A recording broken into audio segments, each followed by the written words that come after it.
Good afternoon everyone, to the esteemed speaker, faculty and all the students present here.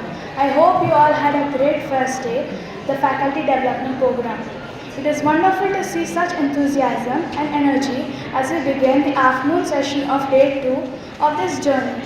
Today's session will focus on raster and vector data analysis, a topic of great significance in understanding spatial data. Raster and vector data are fundamental to many fields, from remote sensing to geographic information system. And this session will be giving us a deeper understanding on how these formats are used for analysis and decision making. Leslie Sir is a distinguished professional known for his significant contributions for the field of GIS and remote sensing. With over 27 years of experience at NRSC ISRO, he has played a pivotal role in shaping geospatial technology.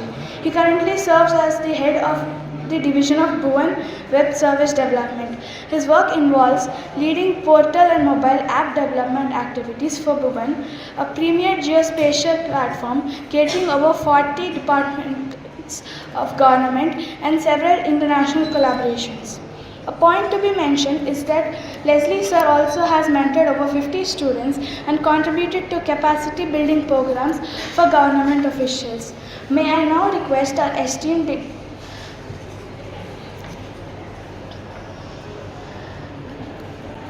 Let's give a round of applause to invite Mr. Leslie Sir on the stage.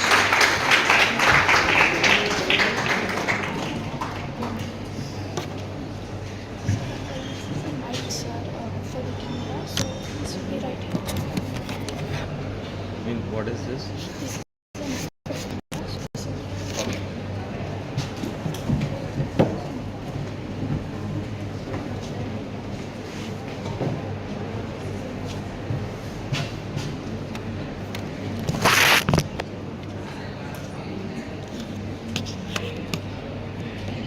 Good afternoon. Am I audible? Hope you guys will not sleep because it's post lunch. Again, if it is of not your interest, obviously you will sleep and I have to struggle. Okay. Any of you who have heard about geospatial data? You can leave your hand. Let us have an interactive session. One. Nobody heard about geospatial data? Okay. In your school, you heard about point, line, polygon, image, right? These are the probably components you have heard. Now I will be talking only on basics.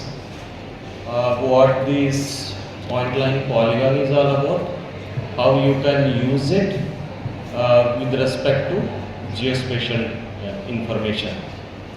Then a later part of my talk will be on Bhuvan, where I am working at the moment, where we will be seeing different data types, services, which Bhuvan renders to different departments.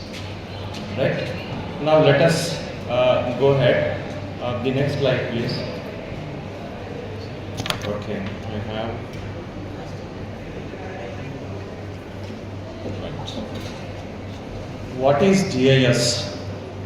Any idea from the students? Any idea from students? It is only a term you know probably. Geographic information system, right? If you break this into pieces, can it give some sense? Basically, geo means what? I could not hear. Earth, right? Right. Can you represent the earth in a graphical mode? What I was speaking earlier, like point, line and polygon, right? I can represent, right? So, earth in a graphical mode, then adding information to it in a systematic way. That is nothing but GIS. Is it clear? Yeah, you should say yes or no. If not, it will be like one-side talk and nothing will enter your head. My job here is to something which it should enter your head. That is my motto to come here. If not, I would have said somebody else. Okay. Coming to JS, it is basically a technological tool. It is not any basically technique or not like that. It's basically a technological tool which will be very useful in handling some strategies. It will be very useful in improving your overall decision making.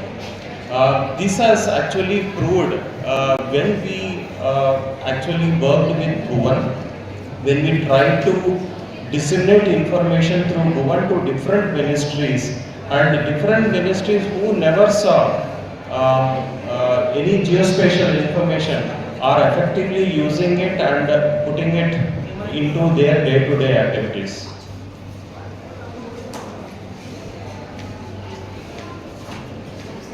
Can we close this door?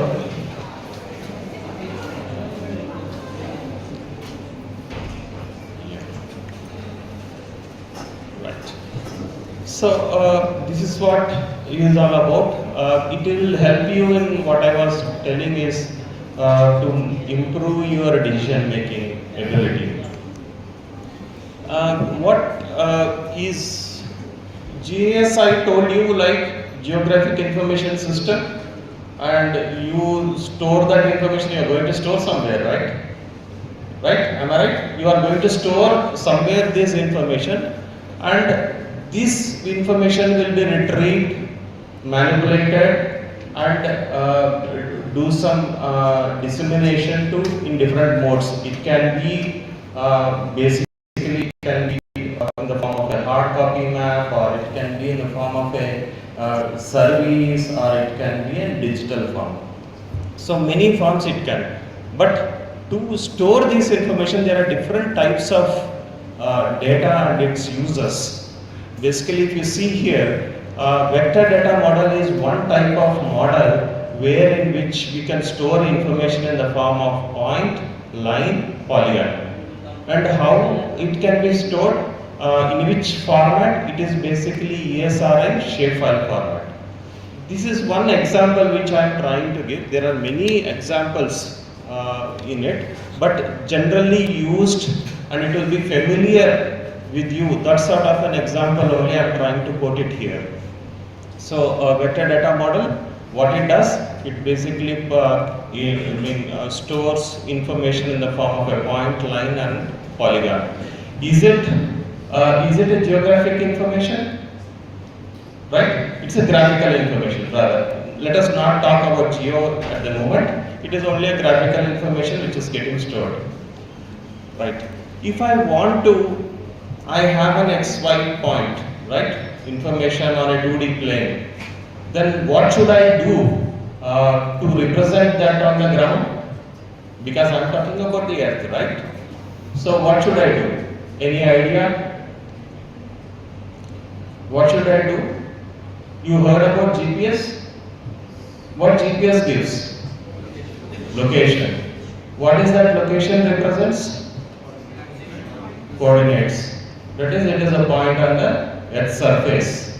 So the XY value represent that particular location of the Earth's surface, and that gives. So all these point, line, polygon which are represented in the 2D plane are tagged with these XY values.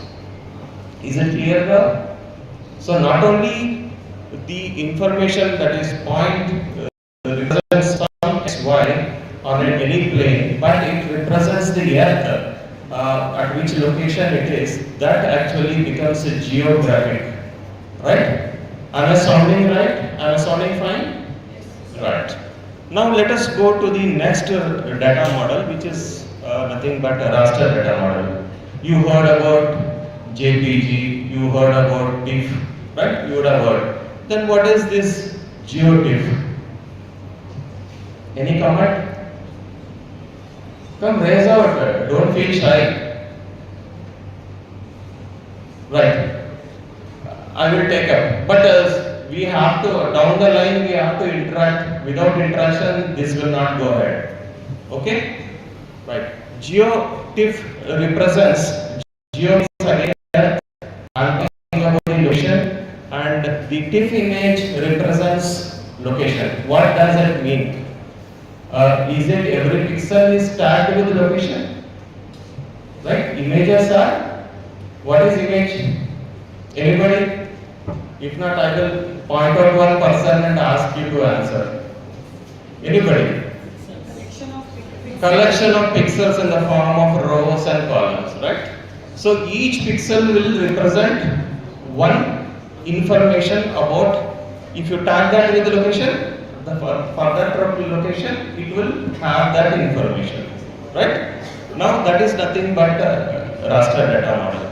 There is a hybrid data model also is there, which has both the combination of rasters and vector. Okay, this is, and one of the examples are GeoPackage is one of the formats in which we can store this information. Then apart from that, you have object-oriented data model also. That is again raster vector, but they are put as a package in the form of an object. And this is nothing but the ArcGIS geodatabase. You heard about ArcGIS software? Anybody? No. So it is basically a GIS software which will allow you to store information, manipulate the information and retrieve the information the way you want. So this is basically a very popular GIS software which will allow you to do this. The fifth part is network data model. Network data model is, you people would have been using it, but you may not know what it is. Network data model.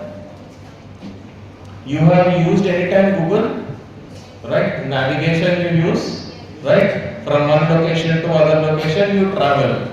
How does it tell that you are at this location and you have to go to that your target destination, and it will tell you route also, which way you have to go. It is nothing, it all falls under this network data model. Okay, and this, for this, an example is very widely used. Our ArcGIS based network database is there, that also is very effectively used in different solutions. It is basically a combination of point and line and how they are connected to each other. They are called as nodes, edge and connectivity, and then attributes, whether it is a road or something else, is stored in the form of an attribute there. Okay. The time series data model. What is time series data model?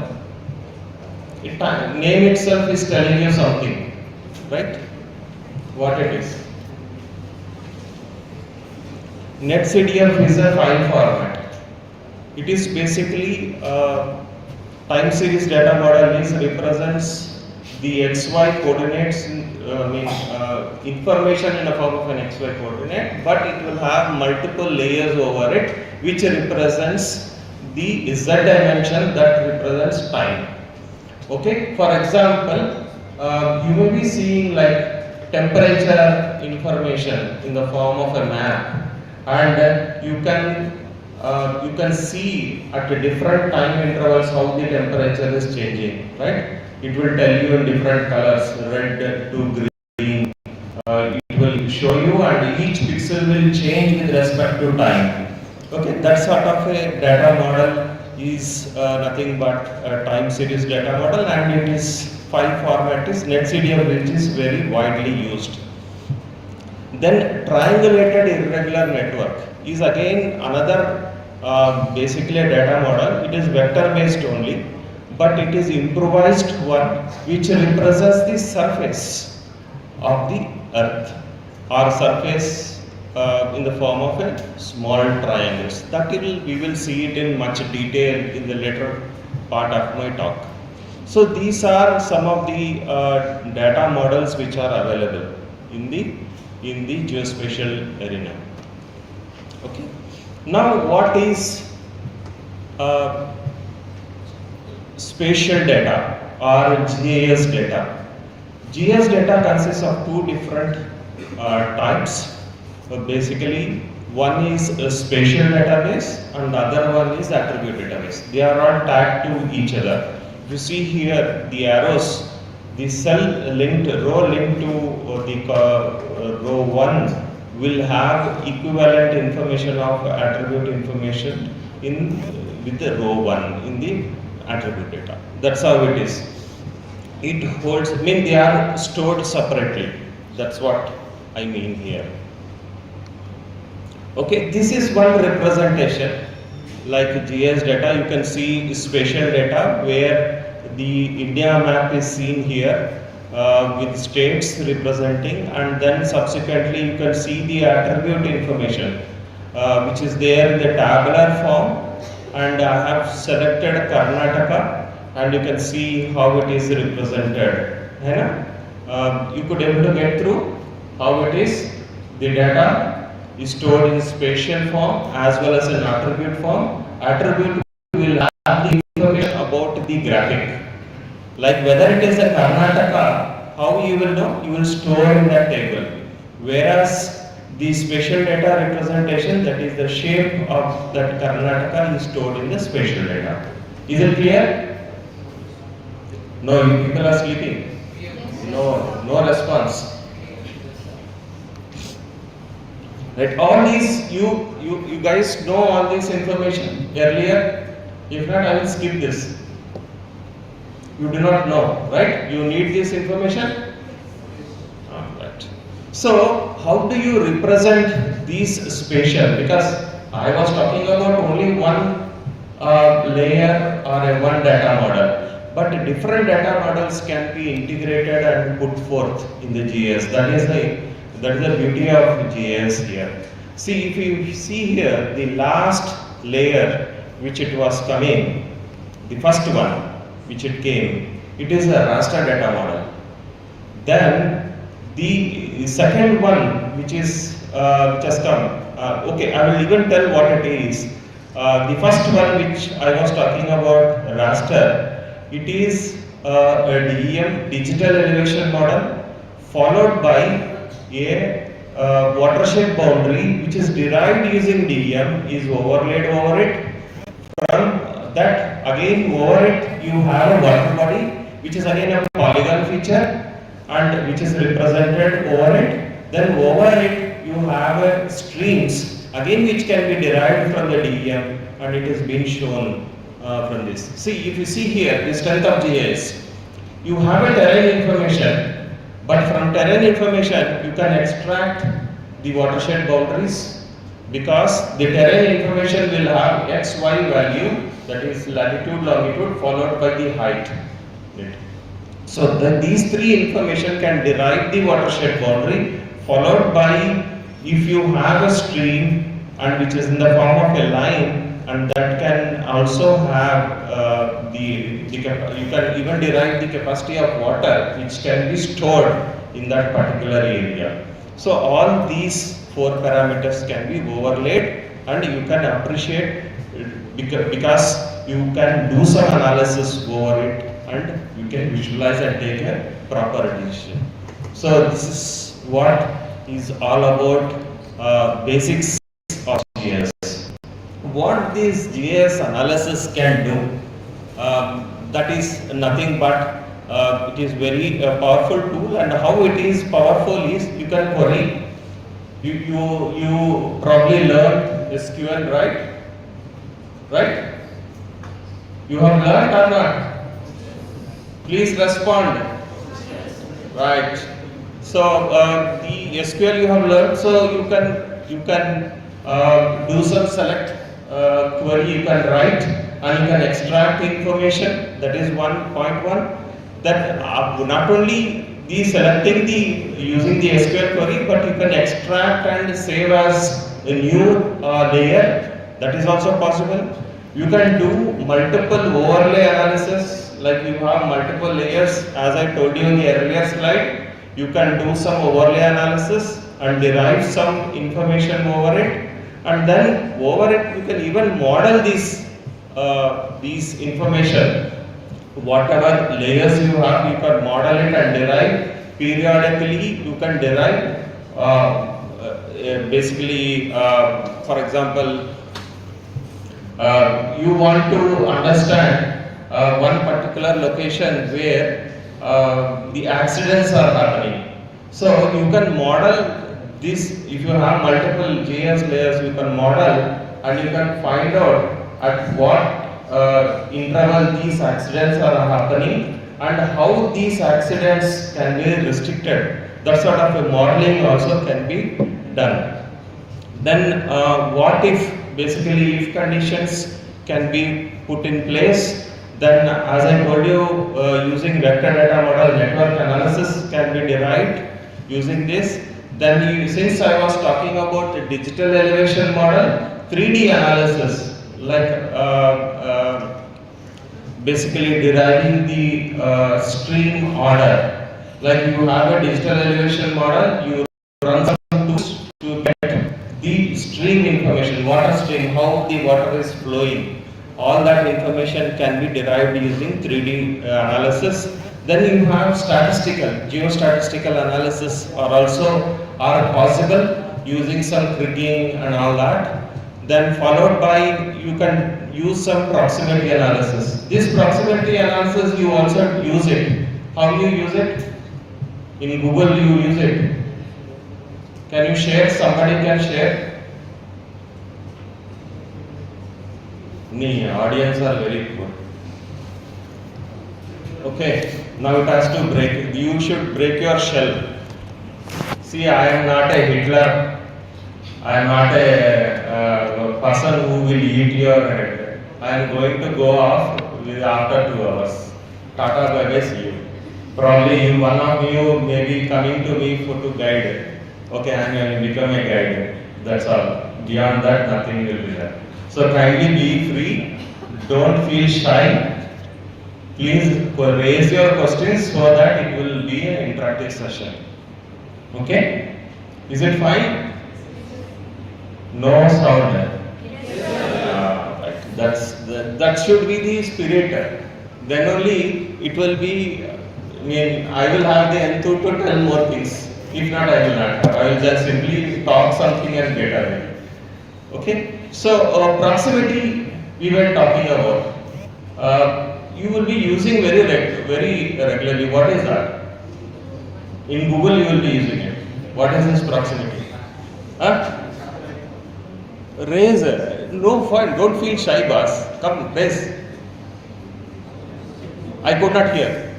Can you share a mic? You have a mic here so that.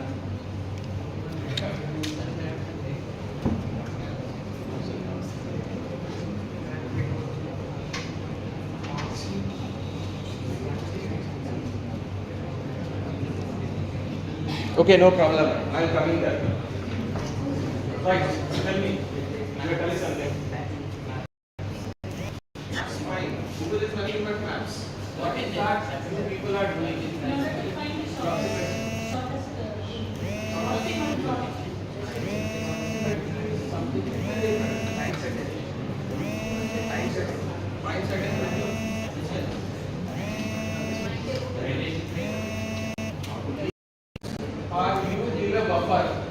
Right? Within the buffer, within 2 kilometers, I want a restaurant, vegetarian restaurant. It is not navigation. It will tell you where these vegetarian restaurants are there, within where I am standing, and 2 kilometers where they are. So that is nothing but proximity. And further, if you go ahead, then navigation and all that will come into picture. But you have to find. Using a buffer analysis, then that is the thing. For example, if you want to do like 2 kilometers, where are the vegetarian restaurants are there? That will show you 4, 5 restaurants are there at which location. And then you want to select one particular restaurant, then you go for the navigation. That is different story. Okay, that is not proximity. Okay, now you got the gist of all this. What are the things we can do using GIS? right? Right. How raster is different from vector?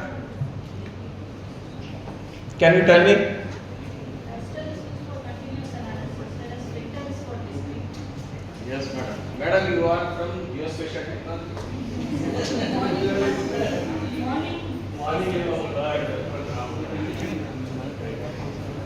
You could able to reproduce why you guys are not able to work. Morning only. Not day just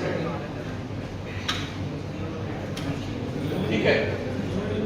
See, geoprocessing. This this raster bed, as madam told, raster based analysis are surface based. Even in vector also we can find, but in the form of a tin we can find. But the vector based analysis are basically point, line and polygon. So that is the difference you have here. What is the other thing which the raster and vector you have?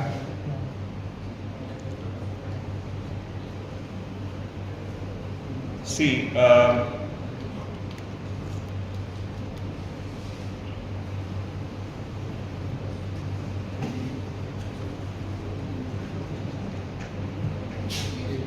the red to white, one raster is there, right? What it is showing? What it is showing? I told that it is a terrain, right? X, Y, Z. Each pixel represents X, Y, Z, right? So, what it represents? The terrain, right? How it is. Is it a continuous data? It is not discrete data, right? Discrete is not there. So, in rasters, what happens is, you can have a continuous data, whereas in vector, you cannot have a continuous data. That is a major difference between raster and vector. Okay? See, what are the different techniques in vector analysis tools? These are some of them. There are 5 are there. Query techniques, basically you people would be using it in database. SQL queries you write and then do it. Let us see each one among them.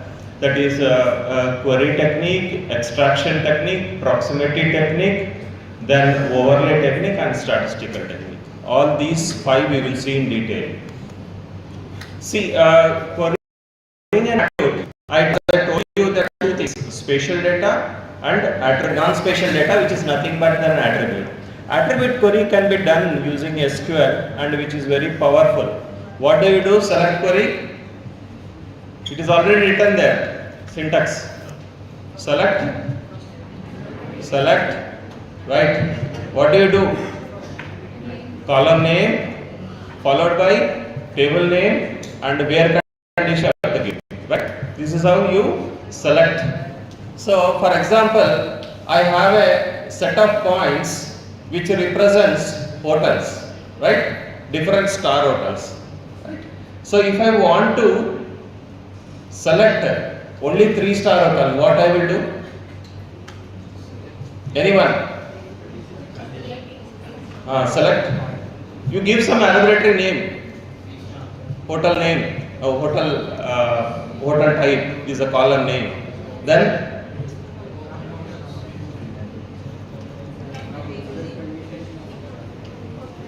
no, people are murmuring within them. The reason is they are not confident. Is it so? No, no, okay, no problem. See, select followed by the column name, that can be a hotel type. Then the table is hotel, then followed by condition. Condition what I given? 3-star hotel. So the hotel type is equal to 3-star. That would be. This is the logic which you this is the syntax which you write here. Right.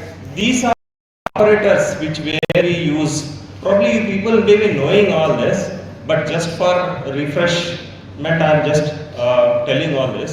This is arithmetic operators where addition, deletion, multiplication, all that is there. Then logical operator where and, or, and not, all these are there. Then relational operators basically equal to, not equal to, greater than, less than, all that are part.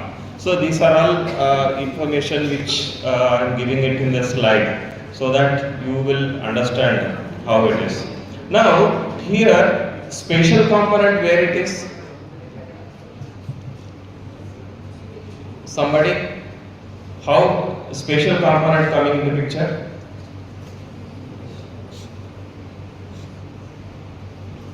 You can see the query here. You have a relationship between spatial and non-spatial information in a non-spatial environment. Area, right? You have a syntax there written area which is greater than 1500. That is a spatial component which is derived from spatial data. Okay? And the same case with the comparison where I am trying to do is the state name, Bihar, Goa and Odisha. These are some of the spatial components. Maybe they are non-spatial information, but they are linked to spatial. This is the relationship which we store. Okay, this is one example where I took. These are basically the buildings which represents the area, and how it will represent is basically the buildings with cost, that is 75,000, almost 75,000. How you will query it? This is what I am trying to show it here. You can do a select query where the attributes name is, there is no attribute name here. From home is basically the layer name or a table name, and in that table you have a value which is basically the name of the column followed by which is greater or equal to 75,000. Then if I run this script, what happens is you can do it in a UI environment also. Like this, it is basically an ArcGIS or QuantumGIS softwares can be used and run this script. If you run this script, what happens is the buildings with more than 75,000 area will get selected. Then how it is?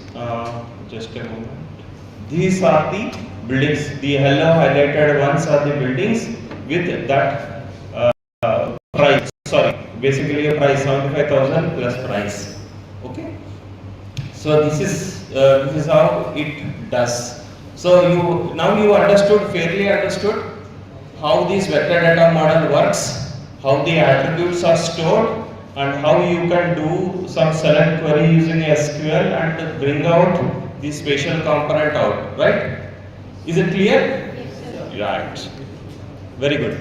Now we will see little more in this. The special type of database which supports a spatial data. See, from one layer, can you relate to the other layer? Is it possible? We call it as spatial selection. How it is? It is basically like this. I have a flood layer at the background. It is water. This is a scenario is basically the water. There is a huge rainfall and there is a water accumulation has happened in that vicinity, and this is the area in which water is getting inundated. These are the buildings which are getting inundated. So buildings is one layer and water inundation layer is the other layer. How do you relate these two? How do you do? Is basically this is the way we select by location is the function which is used in GIS. where the method is basically select from feature, which is a target. I want to select home, right? All the buildings need to be selected. So home is a layer, and flood area is the source file which will tell me what I have to do. So intersection is the method which I am trying to use during using these these techniques, the overlay technique. So if I click on OK, apply, see, you can see which are the polygon, the water polygon which is there, it is getting intersected with the home, and all the homes which are there under water got selected. Is it simple? You could able to understand how it is done. It is spatial analysis. This is nothing but select by location. It is nowhere attribute is playing a role, right? Am I giving any attribute information here? Nothing. I am only playing with the two different spatial layers, right? Then, based on the result of spatial analysis, you can bring out the tabular information, and you can bring out which are the homes which are got inundated. For example, you can bring out the owner names of each building and showcase or do some analysis. For example, you want to give some basically what we call it as the government will pay if your house get inundated, some schemes, right? So if you want to know which are the houses which are got inundated and the names of the owners, that can be retrieved using this technique. This is another solution where proximity is coming into picture here, where we can search within 20 meters where are the hospitals along the railway line. So this is the scenario here. You can see the yellow icons which represents the selected hospitals, and you can appreciate how we can do this. What is that operator here we are using? We are using where in a distance, right? Distance operator which we are using here, which falls under proximity analysis. So now you can list the hospitals which are near to 200 meters from the railway track. This is how you can do it. So what are the different selection methods which we can do? These are the different selection methods we can do. That is one by one we will go in detail. The intersection you heard, right? You learned set theory, right, in schools. It's the same thing. It works as it is. Like intersection, you intersect one layer over the other. One is basically you have seen one is polygon, two different polygon layers you have seen.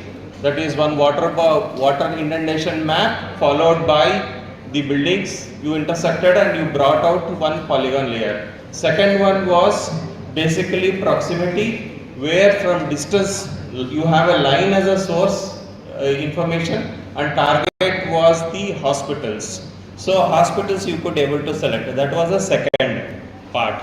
Contain, that means it should be within the polygon information. Then that gives a complaint. Completely contain means it should have within the. If you touch the boundary, it is not sufficient. You have to be within the boundary. So these are some of the. I will share this PPT. You will be going through. These are self-explanatory. You can read and understand. So now let us go to the other technique, that is extraction technique. Till here, could you able to understand? Right? No, you people are speaking. नहीं क्या हो रहा है? You could able to follow me or not? Right? Follow. सिर्फ why I am asking, because I am asking, you are telling. That's all. Okay. We will see here the extraction technique. Extraction technique is basically the subset of spatial database where clip, array, split, select and table select are the some of the features of this analysis, technique analysis. Then if you see here, it is clearly shown clip. Clip is input layer, clip feature and the output, right? You can clearly see, right? This is a square data where we are trying to clip the circle information and you bring out the circle information with multiple. Like you have a point, you have a polygon. Both are there and you could able to derive it. This is nothing but a clip function and followed by different input parameters will have different output. Right? If it is a polygon is an input, clip layer must be polygon again, and the output will be in polygon. Whereas input, if it is a line, and clip must be line or polygon, and it should coincide with the line because its output is line. Okay. Then if the input is point, then it can be point, line and polygon which coincides with the polygon. Is it fine? Right. Arrays is another function where it will tell you if you have a GIS layer with the polygon feature and arrays layer again a polygon, then you can see the output how it is subset is bringing out. Only the boundaries are kept in the output and the arrays information is removed from the output. So these are all self-explanatory. This is again split. You have a land use land cover map with you for the entire India and you want to clip with respect to states. In this scenario, what you will do, split layer will become state, that is India boundary with states, and input will be land use, and you can bring out state wise land use land cover information. Okay, you understood this part? Can you give me some other example? Real life example can you give? Come again? Borders of the country. वो तो simple यही हो गया. नहीं, some other unique example you give. Don't hesitate.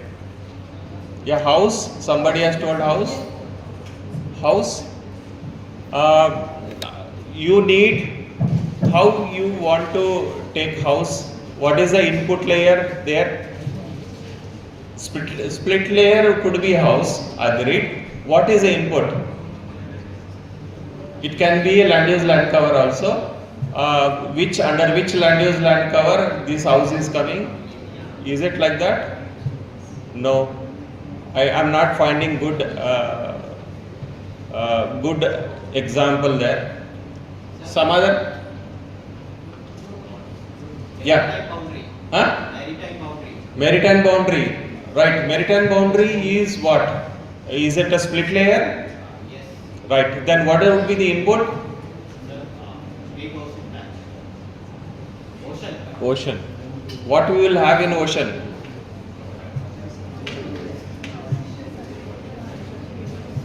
What you will have in ocean information? Can you tell bathymetry? Bathymetry, you heard about word bathymetry? It is nothing but a terrain under the ocean. Under the ocean also you will have some terrain, right? Right? You want to tell something? Sir, a residential community.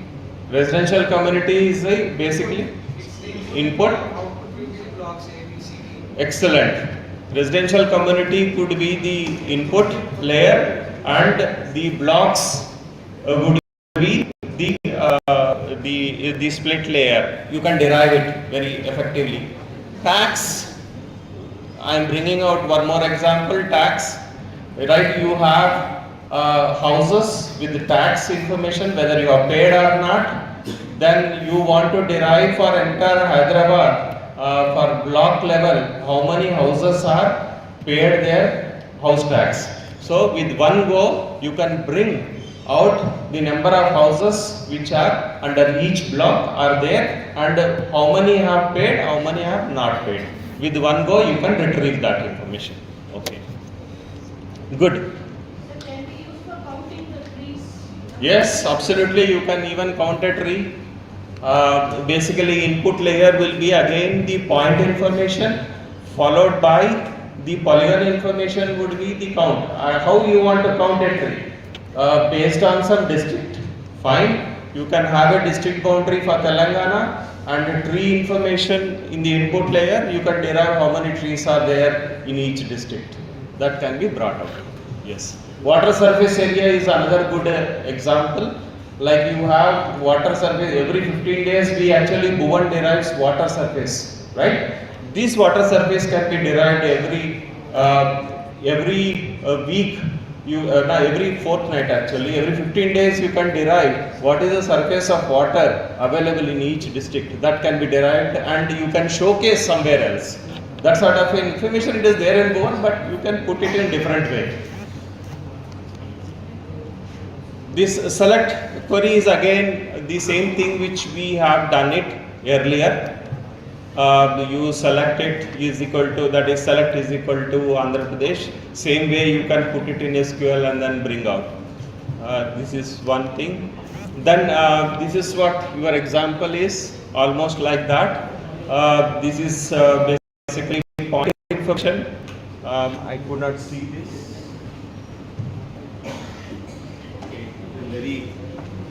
Basically, I think some tower information is there, and they are selecting these towers.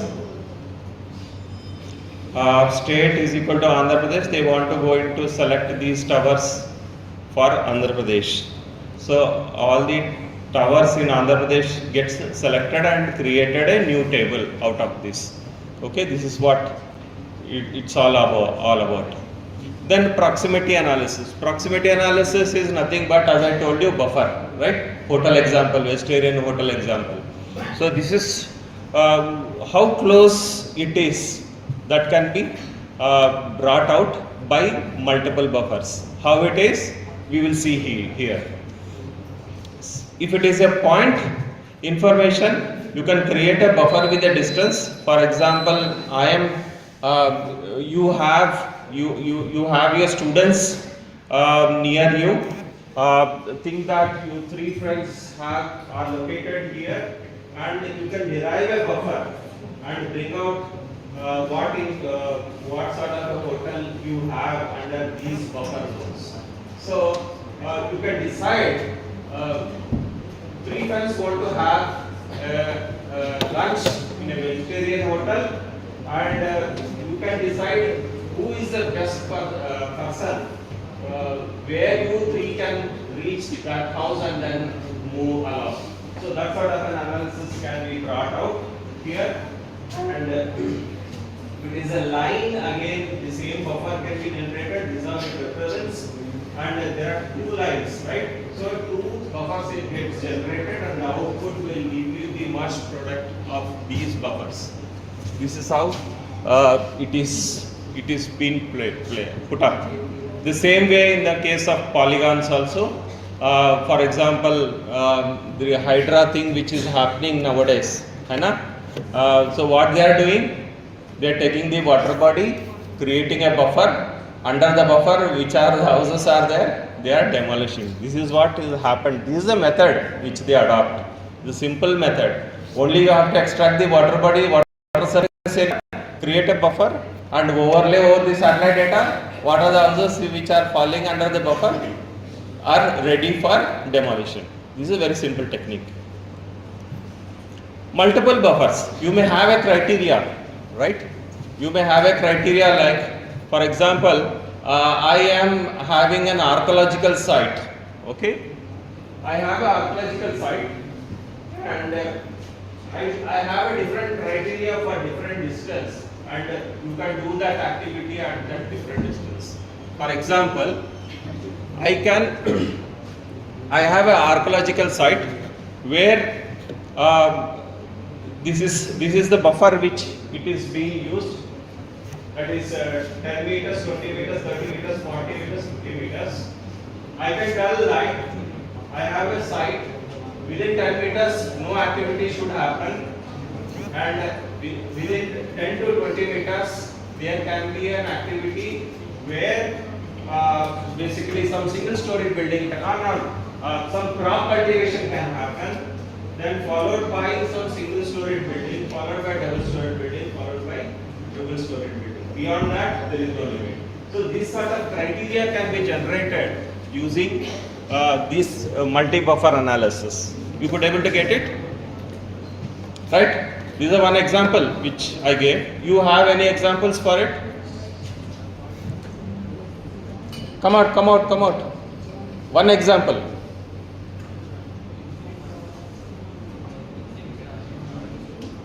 It need not be point, it can be a line also. It can be a polygon also. What could be there? You have an airport, right? You have an airport. Around the airport there is a scenario like air funnel zone, right? You can't construct in the air funnel zone, right? You know it? Do not know. There is a takeoff and landing for each airport, right? There is one direction in which planes come and then go, right? So the 3-dimension zone which is there will be a zone that is called an air funnel zone where you can't allow any construction to happen in that area. So that sort of analysis also can be done using multiple buffer. Where my example was 3-dimension, x, y, z, this is only a 2-dimension. All 3-dimension can be done. Okay, now let us come to overlay analysis. Till here you could able to get, right, what I was speaking. It made some sense to you, right? Sir, can you just help us to understand about spatial and non-spatial data?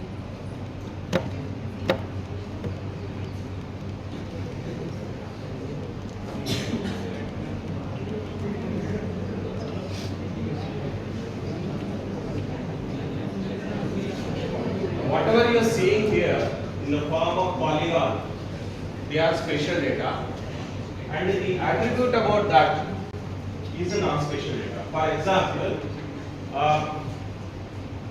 the owner of a building is longing, belonging is one person, and his house is somewhere there in this.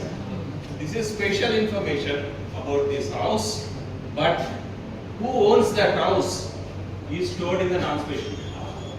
This is tabular information, that is attribute information, this is spatial information, spatial data. The combination of these two only becomes a GIS data.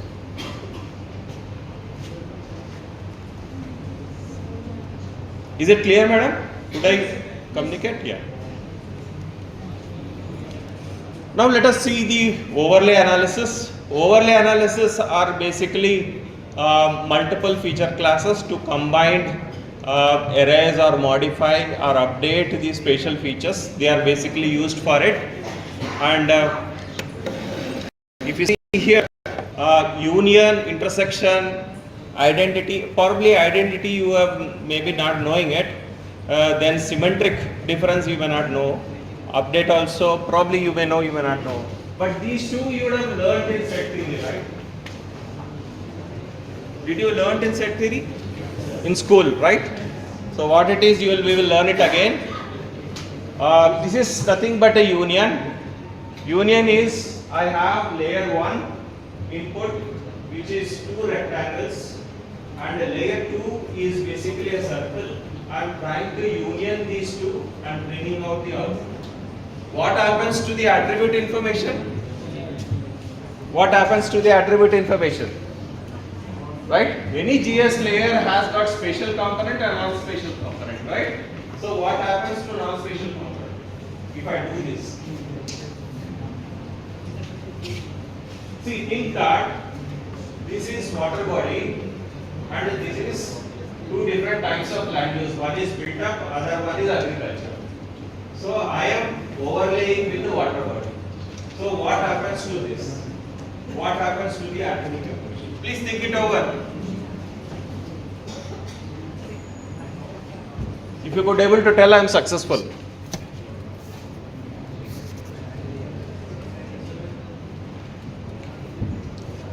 We'll see, madam.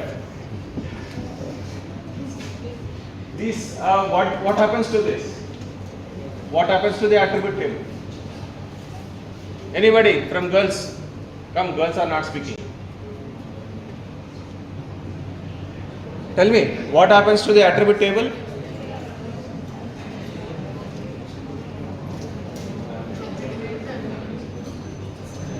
I have a cake with me, right? I have a cake with me. I am cutting into pieces. I am giving to my friends. So what happens to the cake? The size is getting reduced, right? When I give it to my friend, I have a smaller cake to give, not whole cake to give, right? This is what happens to the attribute table also. So what happens is union of these two, A union B. What happens? Both will have, right? The residential, the agricultural land followed by water, both are there here. In this case, you have residential and water, you have crop and water, and you have only water, right? Is it clear? Right. The simple things, these are all very simple things which you have learned in school, but you are doing it here in the form of GIS. That is the only thing. Intersection, the common area, hai na?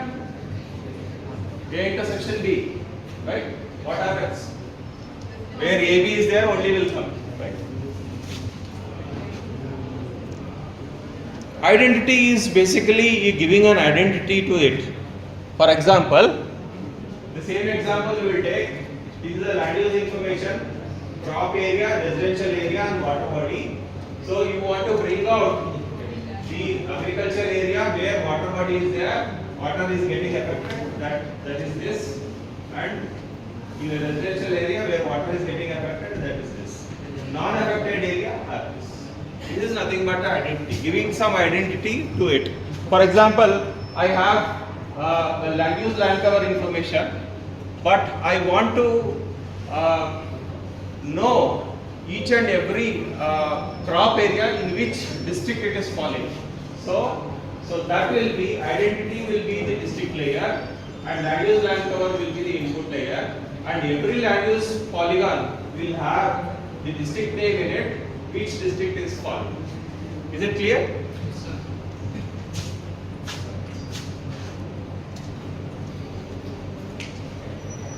Symmetrical difference. You could get layer 1 and layer 2, and the common area is removed. The rest of the things are kept. This is update is nothing but I have a time series information and I want to update that in a cumulative output. So in such scenario, you can have this in first time series, in second time series. I want to have a cumulative output. This is how it is. Identity is brought out. Update is brought out.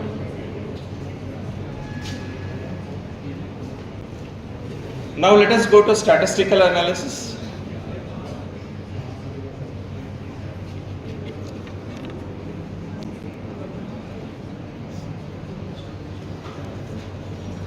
Statistical and non-statistical analysis. What are the different statistics you have? Basic statistics. You studied, right, in school. What is that? Mean, median, mode.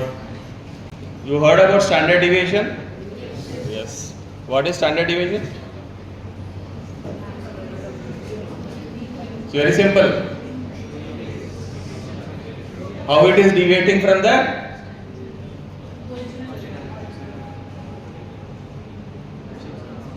something else you use, right? Sigma. What do you use? What is sigma is? Variance. It's mean. Okay. How it is deviating from the mean? Okay. Now here we learn about the analyzing the patterns, mapping clusters, then using geographic distribution, modeling, all these relationships we will try to learn here from this. Geostatistics, it is little difficult, not difficult, you would have learned because artificial intelligence you are learning. So, semi-variogram you have learned, kriging you have not learned. So probably you will be learning it in the future, but I will not venture into detail. I will only give a gist of it. It is basically, semi-variogram is basically a statistical measurement of rate of change with respect to distance for an attribute for a varied in space. So this is nothing but a variogram, and these are some of the basic steps where geostatistics are used. Then exploratory spatial data analysis, where spatial data variation, spatial data dependency, global trend and outliers, all these can be derived here under this. Then structural data analysis, calculations and modeling of variogram can be done. Then that is predictions can be done using kriging and simulation or simulations. Then further it can be analyzed once you get all this. It is basically an output of what you have earlier learned in my past slides. The fourth one. These are some of the things. Here, if you see here, kriging is one of the simple kriging is being used here to fit what it is. It is, what are the values here? These are well locations. Okay, these are well locations and they are depth of water. So you can predict using kriging what is the depth of water at different intervals. But you know, right? You go to each well, right? You note the lat long information and depth of water and store this information. Using kriging, simple kriging technique, you can predict an entire area how the water level at different. This is basically a simple technique. I mean, simple representation only, but it is not a real ground information. It can't be like this. You should have geological or geomorphological information along with this. Only then it gives little fair representation of a real world example. This is only just to understand, make you understand what is all about kriging. This is again tools for generalization. It is basically a dissolve tool method technique which is being used, which will allow us to aggregate all these small components into a single component. If you see here, this is one block where it is one color, then the yellow color, then blue, purple. These are the different colors wherein which you can merge this information using the dissolve function, dissolve technique. This is eliminate. Eliminate technique is generally very widely used in the polygon, where you try to capture the information and some outliers will be there, and which are called as sliver polygons. These are basically sliver polygons. These can be eliminated using this eliminate command. Merge is again the neighboring areas. Like for example, I want to merge Andhra Pradesh and Telangana. So this is Andhra Pradesh, this is Telangana. These can be merged and brought out, united Andhra Pradesh. Okay, you could able to get.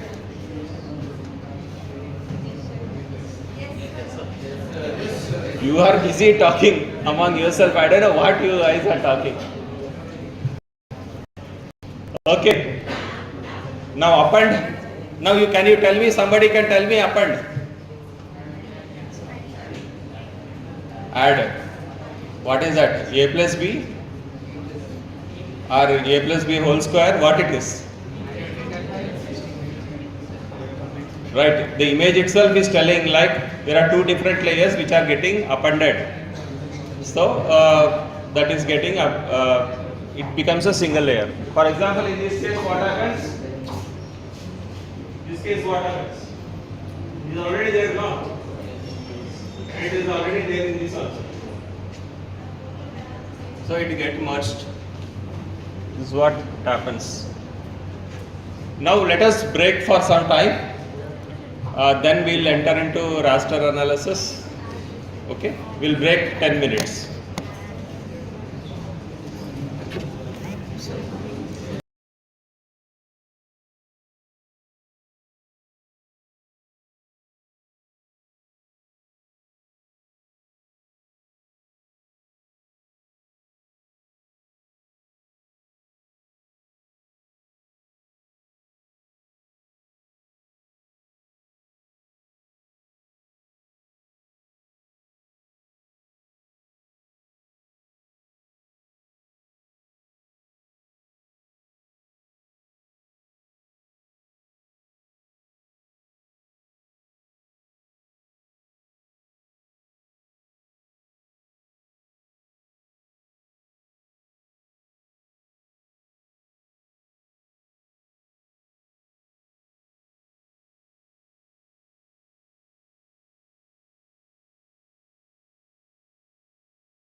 Speaking? Huh? Then at the end of the session I will ask some questions. Quiz. That will tell me whether you understood or not. Right. Good.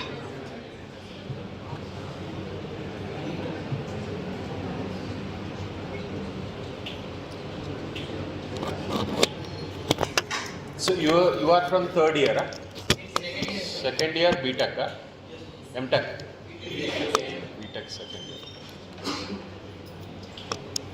Registered participants are M.Tech and research scholars faculty.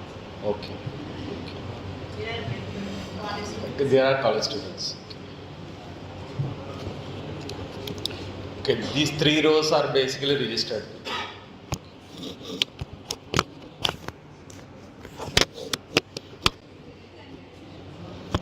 What sort of are doing?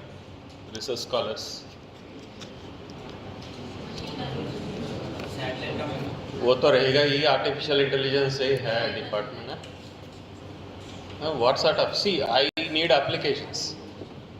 Image segmentation. No. Applications. Image segmentation is a technique. Medical. Okay. Navic, you are working on Navic. What is that Navic you are working? I mean, what sort of application you are working? To increase the position accuracy. Position accuracy. How do you increase? Any idea you got till now? By using DAY-2. Using AI and ML, how do you improve? Give me idea, because I am not getting any idea out of that. By reducing the errors, atmospheric errors and all, Okay. atmospheric errors. So you are working on almanac file. Yes, we can. It is an almanac file which will give you the atmospheric pressure related information and the health of the satellite. It will give. That will help us in very good. It's a good, interesting one. But you should get some result. You are M.Tech? Yes. It's computer science. Electronics. Electronics. Oh, good. I have one good slide for you. Last slide is interesting. I did like you. I am basically a civil engineer. I am not from computer science background. I have been forced to do computer science because I was troubling my boss. So that's how it is. In government, what happens is if you trouble your boss, they will put you in different domain. I learnt and I actually inculcate. Students like you actually built interest in me, and I started learning and developing tools, and now, okay, I have established my base in ISRO. But basically, I am not a software person. I ventured into electronics also. That was my point. I had a good M.Tech student, and we could able to develop a Bluetooth-based device which will help us in getting Gagan signals, and it will pass that signals to mobile, and then we use that. So highly accurate, improving the accuracy of the XY coordinates. But he burnt my hands like anything.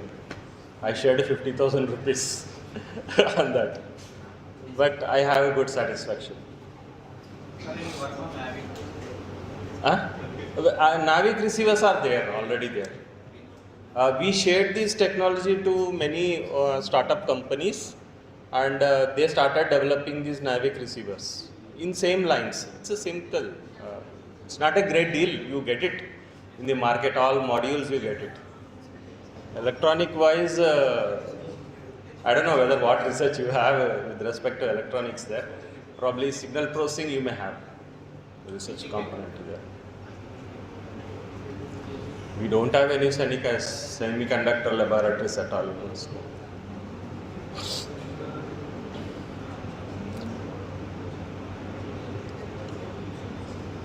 Okay, shall we start, madam? It is time. Another batch of students who are working on Crop for, okay, forecasting. Okay, good. Interesting? Please raise. Sir, actually we are working on hydroponics. No, sit and tell, no issue. Hydroponics disease detection and crop monitoring. Okay. We have gone to real-time survey with farmers and research articles also. We are still. Are you using remote sensing? Yes, sir. But we don't have much knowledge on it. We are.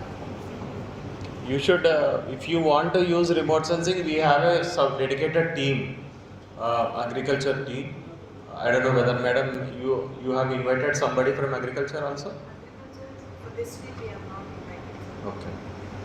So, there is a dedicated agriculture team and they will help you in understanding that. Because you can't develop that expertise. You should know where you are standing. Crop is basically you have to more concentrate on the software component and take the knowledge from them, thematic expertise from them, then you have to apply that. That should be your research area.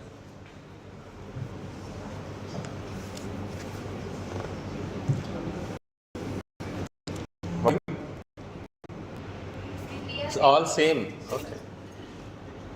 So 4 people do one project. No, sir. DPR different projects. Yes. Don't feel shy by.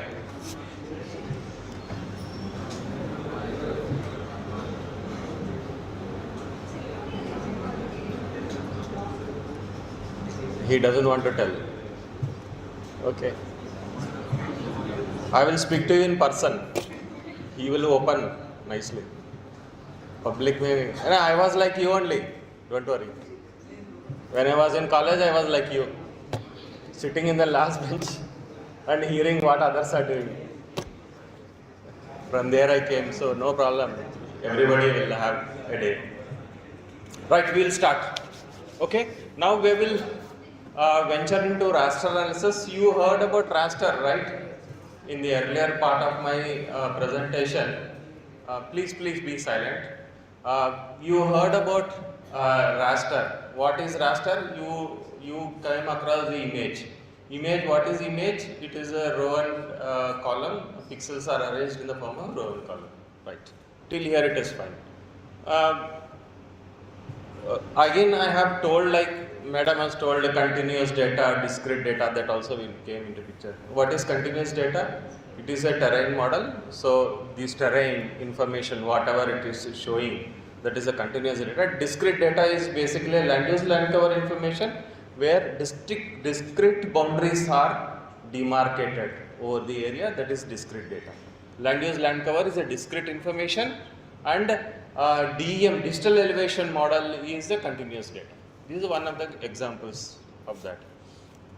Okay, what are the advantages of this? Let us understand from these slides. The first point I have already covered. The elevation information is basically a continuous data, spatial continuous data. Raster is better for creating visualization and modeling environment phenomena. Like if you want to do some modeling, raster dataset is the best dataset where you can do. But if you are using vector, it becomes very complex phenomena to do that. It takes huge amount of time also to do some analysis and bring out the result. Result value will come even with vector also, but it is very cumbersome. Raster is the best option to work on some overlay analysis. Then the other continuous data may include the pH, air, all that, the climate related thing. Okay, and the raster is simplified realization of world. Okay, these are basically, it is giving some gist about the different types of data where the raster can be used in real world. So if you see raster analysis, there are basically 4 different operations you can make. Local operation, cell to cell operation. You understood by the word cell to cell, cell by cell? Like you have different layers of raster and you have locating one cell, identifying one cell, and whatever subsequent cells which are there below it are been used for analysis. That is nothing but cell by cell. Then focal operation is basically a neighborhood algorithm you have heard. You heard about neighborhood algorithm? No problem. We will discuss in detail in that. Neighborhood is basically a focal operation. Then zonal operation is you fix some zones and within that zone you do some analysis. That is basically the zonal. The global is again the entire layer is considered for the analysis. This is very simple, 4 different simple methods. What is local? Local, if you see here, now this slide is telling you it is identified one pixel in layer 1 and layer 2, it is giving an output. What is that it is doing? It is simply adding 4 to the value. That is nothing but local operation. You could able to get it, right? The down part. You see here, this is the pixel. These are set of pixels we have used, and you are simply, this is the actual value. You are adding 4 to it and representing it. This is nothing but a local operation. What is focal operation? It is about focal mean. That is nothing but it will take. It depends upon the array size. It will actually take 3 by 3 pixels as a default when we work on some softwares, and you can even go for 9 by 9 and all that. But sorry, 9 by 9, 16, 4 by 4, 3 by 3, 4 by 4, 5 by 5, like that will be. So we have to take the focal mean, that is nothing but the 9 pixels are added and averaged with the number of pixels, and that result will be put up here. That is this interval. In place of 21, this will become 18.7. This is how it will go. That the array, I mean the what we call it as, I forgot that name also. What is that? Kernel, right?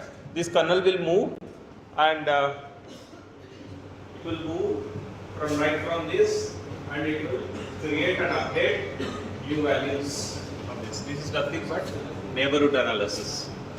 So when you run, if you may be using some GIS softwares in future, if you run neighborhood analysis, neighborhood resampling techniques, neighborhood is also one among them. So what it does the same thing in that. It's basic mathematics only they do, nothing much. If it is a zonal, what happens? There is a zone layer, there is an input layer. This is basically the input dn values of each image, each pixel. This is a dn value representation, and you have another image which will have zone grid information, which represents, this is 1 represents one zone, 2 represents the other zone, 91 represents the other zone, 10 represents the other zone, 5 represents the other zone. So there are about, how many zones are there here? 1, 2, 3, 4, 5. 5 zones are there. So these 5 zones get added to it, and what it does? Zonal sum. What it does is zonal sum. So it will sum up all the things and it will put up here as a zone. So that's what it does. So you can do some any other operations also, not only zonal sum, zonal mean also you can take, zonal majority also you can take. There are many operations under this zone operation. So it is, I am talking about only some here. All basic statistical operations can be done using this technique. Then global is, it will assign for the entire image. That is, they use basically trigonometric functions like sine, and it will try to give the basically the values of that sine theta. This is how it is. Then another raster overlay operations are basically map algebra. Again, it is basically cell to cell operations only. If you see here, This is a good example. Raster 1 and raster 2. Raster 3 is our output. It will simply sum up and give it as an output. This is one simple operation. The same way you can do some multiplication also. That is, it is basically the matrix way also you can do. You 3 by 3 matrix or 4 by 4 matrix you have, right? So these sort of matrix operation also can be done in the overlay operations. Now let us have talk about the surface analysis. Again, surface analysis is basically used for modeling purpose or interpolation. These are some of the main components of surface analysis in this. You can see this is basically the slide shows about the terrain information, and there is a mesh over it. How does it represents? You have infinite amount number of points in it. How you can represent in the form of a mesh that is getting represented here. That is here you can see some geometry which is shown here. You can read it. It is basically very simple things only. What I was speaking earlier, you have a 2D plane. Over the 2D plane you are trying to represent x, y, z, and you are trying to put the z value and showcasing the 3-dimension object. The surface representation model, there are many, basically point based model, line based model, polygon based model, triangle. Spherical or cylindrical coordinate representation? This is, this you can call it as a cylindrical, because then comes the coordinate system. There are 3 basic coordinate system, types of coordinate systems are there. What is coordinate system? Is basically you have to project it, right? If I have an object here, this is a bottle, right? If I want to represent this bottle on a 2D plane, what I have to do? XY coordinate. I have to see it. I have to have, yes, you are right. I have to see it from the top, and that gets represented on a 2D plane.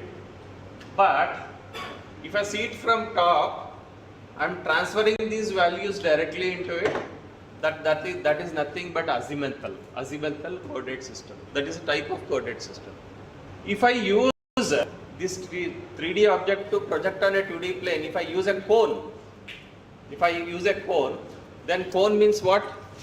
You have a paper there, right?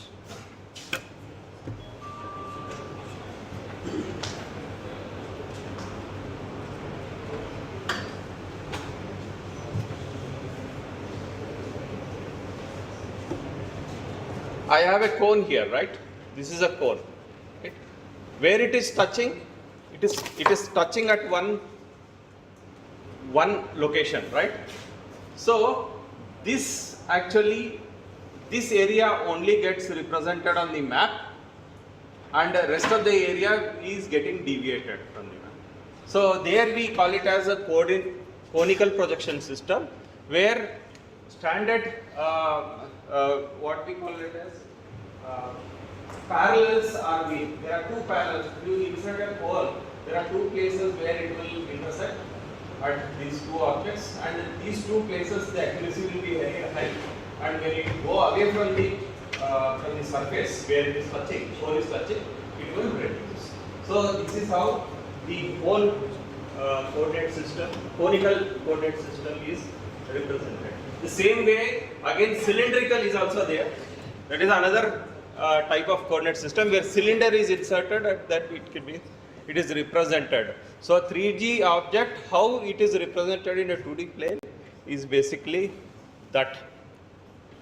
Okay, I got deviated because madam has raised a question, like there are spherical in shape. So how we use 2D can become a spherical. That is what it is represented. It is based on the coordinate system or projection system that it becomes like this. It is, we call it as we work, it is called it as a subject of geodesy. It is a totally different subject. It's an MTech based subject, and it's a very huge thing where we have to study. It's an ocean again.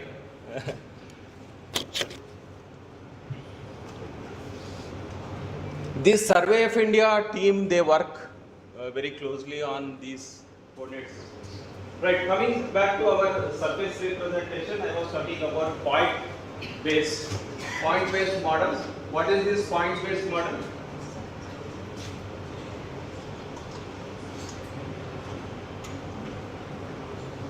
Point-based model are basically you have the interpolated information.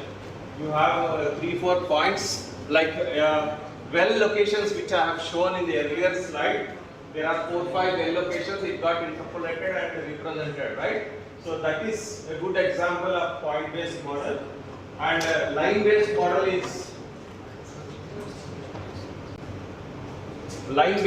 is basically the contours. So basically, these are isolines. Equal values of the elevation is being represented in the form of a contour, and that can be brought into 2D grid image. That is one example. And the third example is basically using a polygon. That is Hessian polygon. It is basically represented and it can be brought into the grid. So these are again, tin is again, this we will go in detail about tin. We will study more about that. So point based is basically now you can relate survey data, that is LIDAR data, point cloud. You heard about LIDAR data. It is basically what happens is an active sensor. It will the input rays is put onto an object and received. It is active sensor, so it gets back, and the output will be like this, a grid of points. And if you zoom out, then you will get the shape of the object. So that's how it is. You can using LIDAR, we can do some good representation. 3D representation can be brought out very well. Then there some different interpolation techniques are used to correct or represent the information, correct as well as represent the information. This is line based model. Earlier I was talking about contour lines. Contour lines you get it from Survey of India topo sheet, where these contour represents the ISO, that is equal area, equal elevated area, are represented in the form of a line.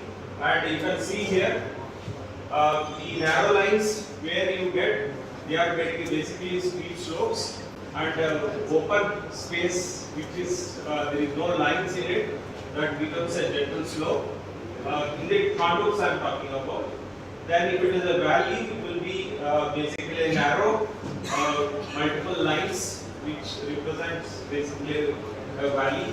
And the hilltop, basically this is basically a hilltop. It basically represents a hill, and a ridge represents a sharp turn, which it gives that is nothing but a ridge. That is the interpretation of these line-based models. Is it overshooting your head? Fine.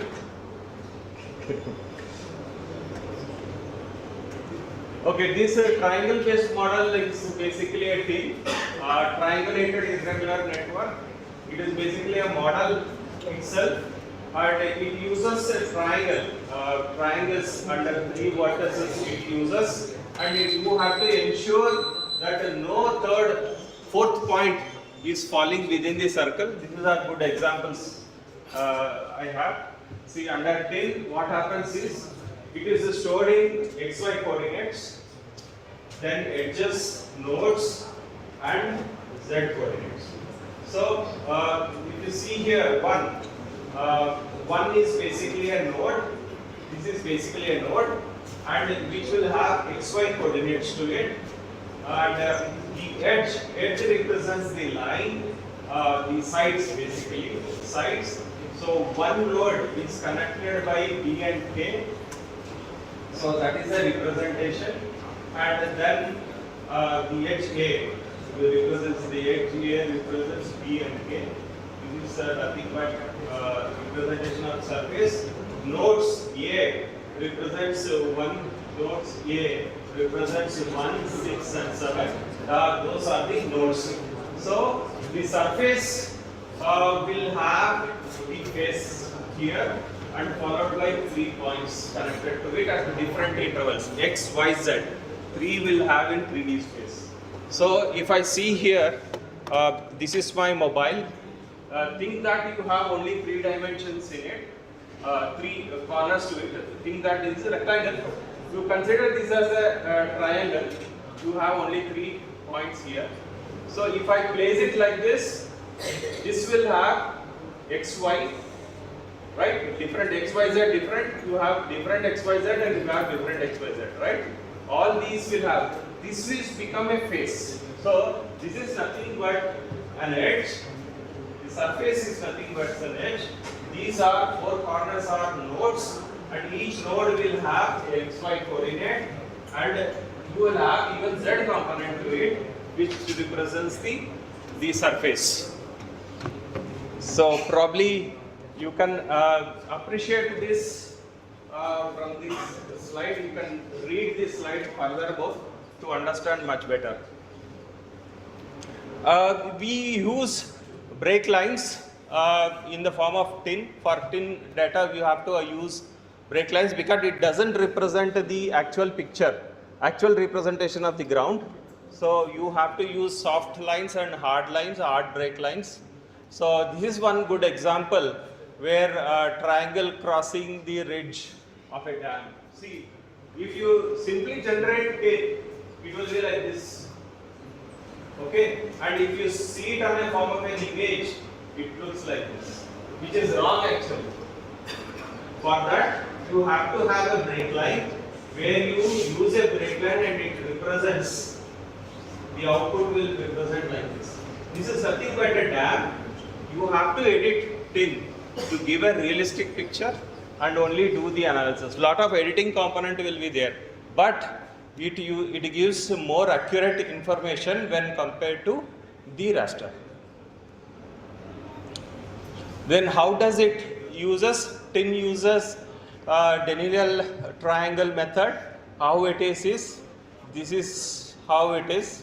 3 points are considered to form a triangle, and no other point, 4th point should not fall within the circle, within the circumference of this circle. So this is how the circles are formed in tin, and this becomes a, see, this is the wrong part. See, now it is falling within the point is falling within the circumference of the circle, so it is not correct. So this is wrong, right? So this is wrong. This is how the triangles are formed and tin is created. Okay, this again triangulation takes place and then area is computed. What is the advantages and disadvantage of the tin is, it is more efficient to store the data because it is a vector, so it doesn't occupy huge amount of space. It only occupies less amount because you need only 3 coordinates to store the surface. You could imagine, right? I need only 3 coordinates, xy value, xy value, xy value, xy value. Only 6 parameters to store the surface. Whereas if I use raster, I have to carry these pixel values along with me to represent a surface. That is a disadvantage. So it requires more volume. This requires very less volume. So that is more. That's why it is told as more efficient to store data. And disadvantage is complex than the raster. Then it accommodates different sample densities, whereas raster cannot do. Then slope and aspect calculation, they are very good in it. Then area and complex reliefs are better when compared to raster, because raster gives a pixel value. This represents complete the surface. There are many disadvantages are also there, like it actually has a very complex data structure. Error along the edges are need to be corrected because as I told you, right, dam is not represented as a dam, so that need to be corrected, and more processing is required when compared to the raster. So this is the raster. Again, this is representation of raster data model. Then this is again it is some advantages that it is talking about raster data model. So these are some of the examples of raster. This is continuous data. This is a line information, but you convert into raster. This becomes a digital elevation model, and you will represent like this. This is more appealing when compared to this, right?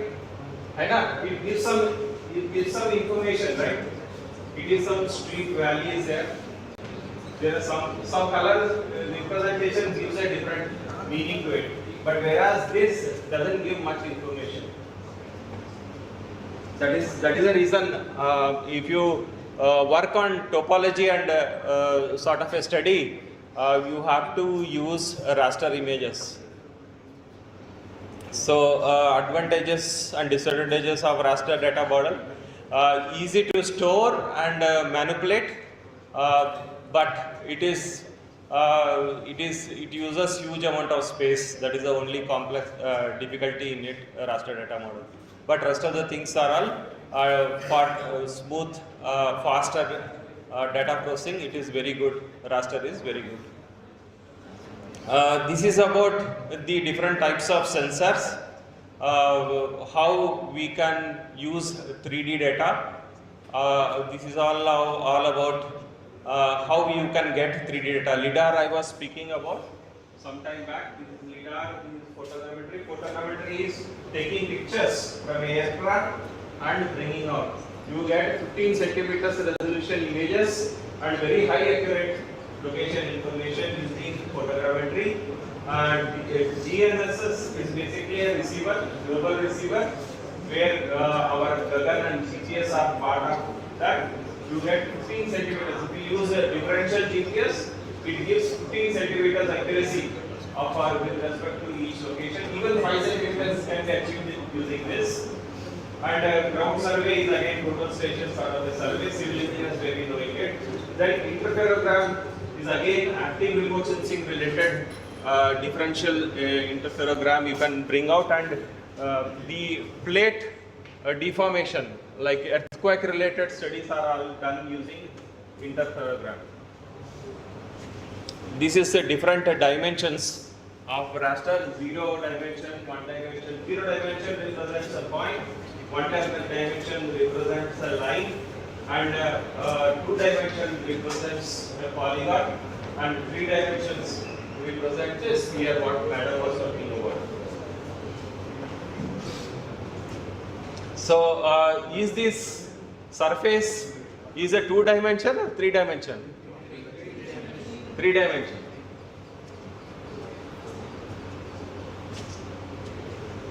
Okay, good.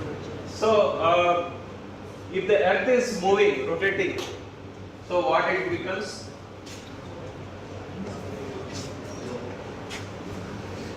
Okay, forget about it. You only take these 3 things. That is, 2D represents point, line and area. Area nothing but polygon again. It can be raster also. 2.5D represents the surface. Surface means 2D plane, and you have Z values to its pixel. That becomes 2.5D. 3D becomes the volume. If you could able to derive volume of a water in a tank, that becomes 3D information. Then time will become add to 4D. If you add time to it, it will add 4D to it. That is, for example, if you are computing the volume of water along the time, then that becomes 4D analysis. The surface interpolation. These are different types of interpolation techniques: local interpretation, global interpretation. This PPT I will give, you can read, right? These are some of the things how you predict, you have a 2D plane X, A, B and C, and you want to predict what is in the D location, but for that you have X, Y, Z information. So how do you do this calculation? Is all given here in this. You can go through these slides, you will understand very simple. Again, neighborhood, how it does. This is all about kriging and then inverse distance weight interpolation techniques. These are difference of images you get.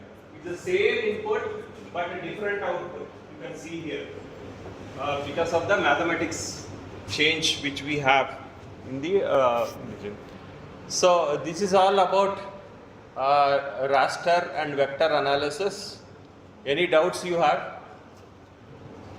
I will take you through next slide, next set of presentation. Hope it will be more interesting to you rather than it will be talking about the Bhuvan portal. Next presentation.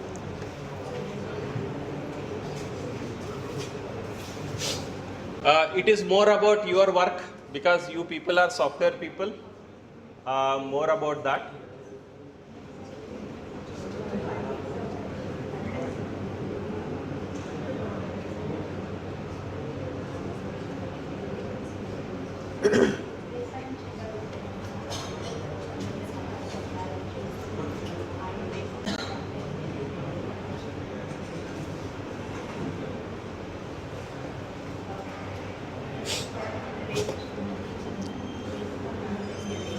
You heard about Bhuvan, right? What it is? Data set. Okay, in order to get data, you will get Bhuvan. Right. Very good. We can create another data set. You can create data because we are getting some data to do some analysis. We got Bhuvan. Right. Excellent. Applications, yes. But you have not told the basic thing of Bhuvan.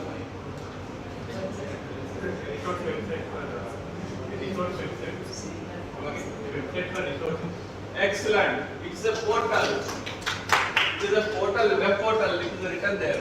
It's a geospatial web portal which hosts Indian data for Indian territory, and we have spent almost like 3,000 crores in it to develop this, and we are not competing with Google. We have only our own agenda is different, but we have a web-based geospatial platform of ISRO which is hosting it on as a Bhuvan website, right? What it contains?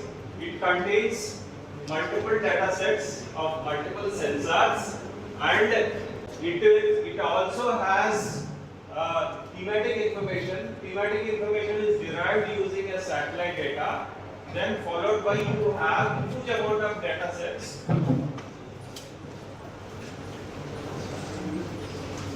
You have huge amount of data sets where we can download this information. Followed by you have different services, that is the real-time disaster services available on Bhuvan. If you see here, Bhuvan data and content, if you see, 100 layers of satellite images are there covering entire India. Covering entire India, almost like from 1970s till date, we have images covering entire India. Then using these satellite images, we have derived some thematic. For example, land use land cover, which I was talking about very frequently. Land use land cover is one of the theme under it. Then water body information system is another theme, like geomorphology, geology, soils, all these are some of the themes where we could able to derive with 1:50,000 scale on Bhuvan. And then there are different disaster supports. There are 7 different disasters where it supports, Bhuvan supports, and in near real time it gives information. And we have almost like 100 mobile applications which are developed and put on Bhuvan, and different ministries are using this information, and this amounts to almost like 120 million records. So apart from this, we also do some data science related works where we use machine learning, deep learning techniques. We brought out basically nighttime light information where economy is getting linked with this data, and it is being proved. I will show in subsequent slides how it is linked. Then the solar panels, again, these machine learning tools are being used to derive the solar farm inventory. Then hotspot analysis. Then know your resources sort of an API is developed using this. And all these supports actually 40 national flagship programs on one, and then there are different portals representing the state, digital support, planning, monitoring, and location-based services. So if you see, Google has got these are the main things. Did Google has all this? No. Google has only the thematic info, that is satellite information, and some point of data. Rest of the information Google doesn't give. So we give all this information. And how Bhuvan was born? Bhuvan was born in 2009, and in 2023 we have moved at different phases. We had some great milestones. We see in 2012, what has happened is Bhuvan has become map centric, because earlier it was only visualization like Google what you see, but in 2012 we migrated into map centric. Then in 2015, Honorable Prime Minister has actually conducted a workshop, 2-day workshop with different ministries, and that has actually inculcated in developing almost like 200 applications on Google. And that actually brought out huge amount of data, which got generated in 2015. After 6 years, we moved into data science because huge amount of data is available, and we started working on data science tools. Then subsequently now, as a developer, my team have got only 5 people. 5 people, we are managing 200 portals and creating more portals. So we could not handle things. So we So what you get out of this Bhuvan, that can be that you can get it here. We are trying to getting interfaced with many startup companies, and these startup companies will help us in basically developing some new tools to us, and in return we also give something. For example, Map My India. Map My India has got very good location based information like what Google has got now, but we don't have that much manpower to build such data. So what we do is we take location based information from them and we serve satellite data service to them. So give and take. This is basically a model in which we are working at the moment. So you can also start one startup company if you have a very good idea, and you can collaborate with us, and we can bring out some useful things. Because of this satellite data service, Map My India has enriched their services, their tools, and they are selling their tools. They are earning out of this money they are earning, and that money will be used for our development. So that's how it is. So this is basically the same thing which I was talking about. So you have heard, right, raster. So if you see raster as a component, raster data model, it represents image. Image can be represented in different resolution, right? What is that resolution? Different. What is resolution? It's a pixel size representing on the ground. Okay, right. So the satellite data, if you see, there are different satellite data are there. That is AWIPS, LIS3, LIS4, Cartosat, and very high resolution. Again, these Cartosat images. So you can see satellite data is varying from 50 meters to 0.3 meters, that is 30 centimeters. So when I design a portal, so if I want to represent the entire India, what sort of resolution can I use if I want to represent the entire India in my monitor? So this is my monitor. I want to represent India, right? Entire India. What satellite data, what sensor will I use? I have told ellipse, which is 50 meters, then Cartosat, which is 0.3 meters. Which one I will use? Huh? Why I have to use 0. No, entire India is covered by all this. See, all these sensors cover entire India. But if I want to showcase entire India on my screen, which is the satellite data which I will use, there should be a logic behind it. Can I use 0.3 meters data and showcase entire India? Is it logical? Because pixel size is 0.3 and I have to cover entire India. Will it become voluminous data? Huge volume of data it becomes, right? If I use 50 meters data, my volume is getting reduced, but still I can show the entire India on my screen. See, this is my screen, this is entire India, and I have to show. So how it is? I don't know well. Yeah, coarser resolution. If I have to show entire India on my small screen, I have to use coarser resolution of the image. If I have to give a finer information, that is like this building, I have to use finer resolution, that is point. So judicially, what we do is, if I have to represent entire India, I have to showcase it. I can show entire India in 20 million scale only. Scale, right? You understand what is scale, right? So scale, 20 million scale only, entire India I can show. So it is better for me to use ellipse rather than Cartosat, that is 0.3 meters. If I have to specifically showcase high-tech city building, then I can use 0.3 meters data. Got it, right?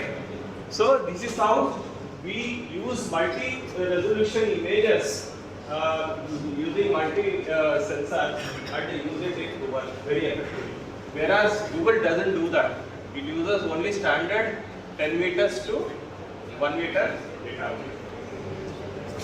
And again, Google uses very coarser resolution information in remote areas. Only in urban areas it gives very high resolution. So these are some of the things which Google has got. These are different ministries wherein which Bhuvan is been supporting. The different ministries like agriculture, water resource, culture, these are different ministries where we are supporting. This is basically planning tools which are there on Bhuvan. You heard about vector. This is nothing but a vector information. The background is a raster information, and you do some GIS analysis, overlay analysis, and proximity analysis. Integrate them and bring out some predictions. So this is one good example for GIS operations, basic GIS operations. Same in case with the agroforestry related solution. So this is Yuktadara. This is again one portal which will give you information predictions where I can construct a checkup. It is basically a rural development activity where basically in Gram Panchayats, government is asking different Gram Panchayats to use GIS operations in identifying the probable locations of rural development activity, watershed program activity. Okay, madam. I'll finish off. Another 10 minutes. Yeah. So this is how we do it. So they identify the probable locations of these check dams, and then it it will tell you which location these check dams can be. Right? Okay. Now this is one good example. This is another example where we are actually analyzing the property tax mapping, which we are doing it, where we can assess the tax of each individual houses and assign a value or money to link to it. This is one good example which we are doing it with CDMA. This is what I was talking about, nighttime light. See, we have taken 10 years data which is captured, the sensor captures night time satellite data, and we used a machine learning program to identify the intensity of light against each pixel, and you can link that with the economy, how it is growing. If you see here, in this, Bihar is the state which has drastically improved from last 10 years. That we can easily infer from this. Okay, see, you can appreciate. I will share this PPT. You can appreciate how it is going. So, lot of applications are there to understand the raster and vector data analysis and bring out some useful information in your project work. Okay, that's all I have. Thank you very much for patient listening. I don't know how much you understood, but still you can write to me.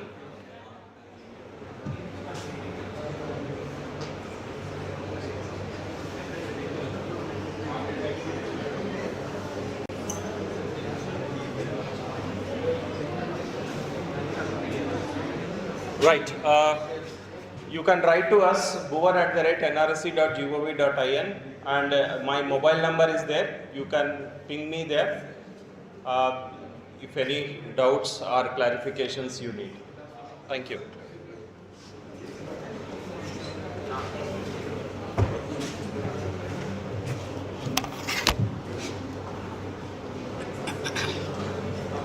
Thank you so much, sir, for the insightful and detailed session on raster and vector data analysis. Your explanation of the concepts and their practical applications has truly broadened our understanding on spatial data. The knowledge and expertise you shared today will undoubtedly help us approach the subject with a fresh perspective and greater confidence. Let's give sir another round of applause as a token of appreciation. Thank you, sir. Now, I'd like to call upon our Dean, Dr. A. Padmaja ma'am, to felicitate our speaker.